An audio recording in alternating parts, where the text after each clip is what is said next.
കണ്ടു പഠിച്ചോളണം, അല്ലാതെ അതിൽ ഇതിലും ശ്രദ്ധ പോയാ വളയിലും തുളയിലും കയറാതനായി പോകും. തിരക്കിലാണോ? നീയൊക്കെ ജീവിച്ചിരിപ്പുണ്ടോടാ? ആശാനെ എന്നതാ? പിന്നെ ഒരു ബൈക്ക് ഇരിപ്പുണ്ട്, നമ്മുടെ അയൽക്കത്ത് തന്നെയാ. ഓടിയിട്ടൊക്കെ ഇച്ചിരി ആയതാ, ബുള്ളറ്റാ. ഇച്ചിരി പഴയ വണ്ടിയാ. ബുള്ളറ്റാ? ഇരുന്നിരുന്ന് ഇത്തിരി തുരുമ്പൊക്കെ ആയി. അതൊന്ന് കൊടുക്കണം. ആശാന് വേണം. എനിക്ക് നീ എന്നാത്തിനാടാ ബൈക്ക്? നീ വേറെ ആർക്കെങ്കിലും കൊടുക്കാൻ നോക്ക്. എന്നാ ശരി, നമുക്ക് ഇത്തിരി ചില്ലറ കിട്ടുന്ന കേസാ, അതുകൊണ്ടാ. ആക്രമിക്കാൻ നടക്കണം ഹലോ, മനുഷ്യനെ പറ്റിക്കാൻ അവനൊക്കെ. ആശാനെ ഞാൻ ഇപ്പൊ വരാം. ഇപ്പൊ വരാം. തെണ്ടിത്തിരിച്ച് നടന്നോ. പിള്ളേരായ ഗുരുത്വം വേണം. ഞാൻ വരുവാ. തോമസേട്ടാ, തോമസേട്ടാ. ഞാൻ വിളിക്കാം. എന്നടാ തോമസേട്ടാ, ആ ബുള്ളറ്റ് എനിക്ക് തരുമോ? അത് നിനക്ക് ശരിയാകത്തില്ല. ആകെ കത്തിക്കരിഞ്ഞ് അലമ്പായിട്ട് എടുക്കാം, കുറെ കാലമായിട്ട് ഉപയോഗിക്കുന്നുമില്ല. തോമസേട്ടാ, അതാകുമ്പോൾ ചെറിയ വിലക്ക് കിട്ടുമല്ലോ. ഞാൻ എങ്ങനെയെങ്കിലും ശരിയാക്കി എടുത്തോളാം. ചെറിയ വില എന്ന് പറഞ്ഞാൽ എത്രേ? ഒരു 10-15,000 രൂപയ്ക്ക്. ഞാനൊരു കാര്യം ചെയ്യാം, സാധാരണ മാഷോടും ചോദിച്ചോ. ബുള്ളറ്റ് അല്ലേ, അതുകൊണ്ടാ. ബുള്ളറ്റ് അത്രയ്ക്ക് ഇഷ്ടം? ഭയങ്കര ഇഷ്ടാ. എന്നാ കാശ് കൊടുത്തോണ്ട് മേടിച്ചൂടെ പുതിയത്? പുതിയത് വാങ്ങിക്കാനുള്ള കാശൊന്നുമില്ല. എങ്ങനെയെങ്കിലും ഒന്ന് കാണാൻ പറ്റുമോ? കാണാലോ, നീ നാളെ വീട്ടിലോട്ട് വാ. 15,000 രൂപ. അതിന്റെ പകുതി കാശുണ്ടെങ്കിൽ ഒരു ആശാരിയെ കൊണ്ട് പഴയ വാരി മാറ്റി പുതിയത് വെക്കാന്ന് വിചാരിക്കുമ്പോഴാ അവന്റെ ഒരു ബൈക്ക്. മഴ വന്നാൽ കാണാം വെള്ളമകത്തേക്ക് വീഴുന്നത്. ഇനി അതിന്റെ കാശ് എങ്ങനെ ഉണ്ടാക്കുമെന്നാ ഞാൻ ആലോചിക്കുന്നത്. അപ്പോഴാ അതെല്ലാം ഞാൻ ചെയ്തോളാം അമ്മേ. നീ ചെയ്യും. നിന്നെ കൊണ്ട് 1 രൂപയുടെ സഹായമെങ്കിലും ഈ വീട്ടിലുണ്ടായിട്ടുണ്ടോ? നീയാ ഈ വാരിയൊക്കെ മാറ്റുന്നത്. ഇനി ഒരു വണ്ടിയില്ലാത്തതിന്റെ കുറവേ ഉള്ളൂ. രാജുക്കുട്ട, നിനക്ക് അത്രയ്ക്ക് ഇഷ്ടമാണോ ആ വണ്ടി? ഇത്രയും ചെറിയ വിലക്ക് വേറൊരു വണ്ടി കിട്ടില്ല പൊന്നമ്മച്ചി. എൻ്റെ ഏറ്റവും വലിയ ആഗ്രഹം സ്വന്തമായിട്ടൊരു ബൈക്ക്, അതും ഒരു ബുള്ളറ്റാ പൊന്നമ്മച്ചി.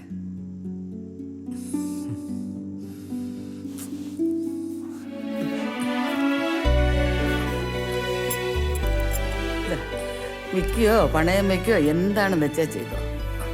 വീടിന് പുറത്തിറങ്ങാത്ത എനിക്കെന്തിനാടാ ഈ വള? വാങ്ങിച്ചോ?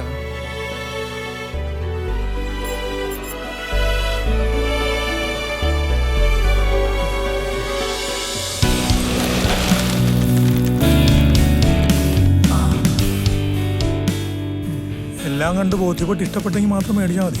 76 മോഡലാ. വണ്ടി പൊളിയാ താമസിട്ടാ. എല്ലാം കഴിഞ്ഞ് പൈസ കൊടുത്തിട്ട് അതൊന്നും പറയരുത്. അതൊന്നുമില്ല, ഒന്ന് പണിതെടുക്കണം, അത്രേ ഉള്ളൂ. അത് പണിയല്ലോ.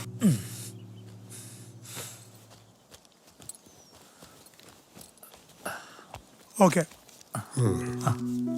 ഇതാ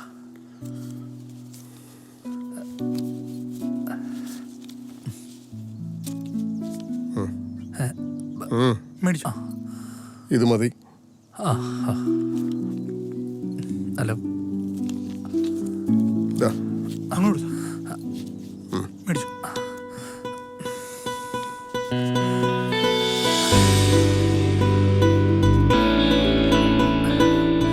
ഇപ്പൊ തന്നെ കൊണ്ടുകൊള്ളു വണ്ടി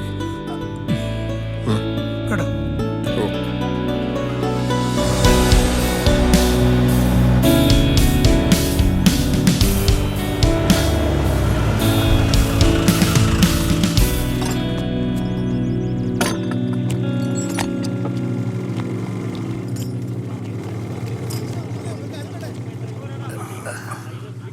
ഏതാടാ ഈ വണ്ടി? ഇത് തോമസ് ഏട്ടൻ പറഞ്ഞ ബുള്ളറ്റ്. അച്ഛനെ ചെറിയ വിലക്ക് കിട്ടിയപ്പോൾ ഞാനിതങ്ങ് വാങ്ങി. എടാ തോമസ് ഇതിനെ പറ്റിച്ചതാ. ഈ കത്തിക്കരിഞ്ഞ വണ്ടി കൊണ്ട് എന്തുണ്ടാക്കാനാ? ഞാനൊന്നും പറയുന്നില്ല, കൊള്ളാം. അല്ലെങ്കിൽ തന്നെ 108 പണി തിരക്കാം. അതിൻ്റെ ഇടയിൽ അവൻ്റെ അച്ഛനെ ഞാനിത് ആശാനെ ബുദ്ധിമുട്ടിക്കാതെ രാവിലെയും രാത്രിയും പണിയെടുത്ത് ശരിയായിക്കോളാം. ഞാൻ നാളെ കട്ടപ്പനയ്ക്ക് പോവാ. നീ ഇവിടെ ഈ തുരുമ്പും ചൊറിഞ്ഞുകൊണ്ടിരുന്ന് ഇവിടെ വരുന്ന പണി കളയരുത്, പറഞ്ഞേക്കാം.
ആദ്യം ആശാൻ തന്നെ ഒന്ന് സ്റ്റാർട്ട് ചെയ്യണം. രമേശ 2 നാരങ്ങ എടുത്തിട്ടോ. ആ ഇപ്പൊ കൊണ്ടുവരാം. ഒന്ന് മാറിയ കൊള്ളാടാ മോനെ.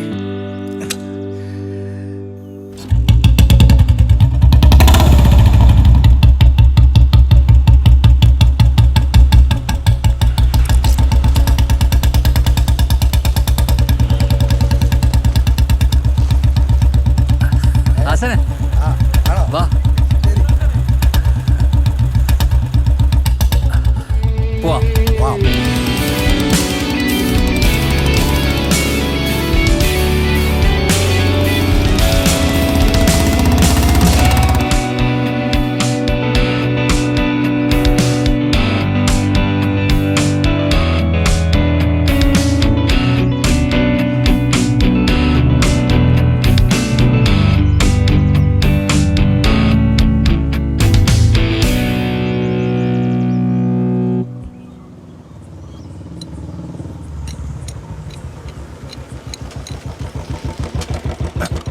രാജുവിന്റെ ഷോപ്പല്ലേ?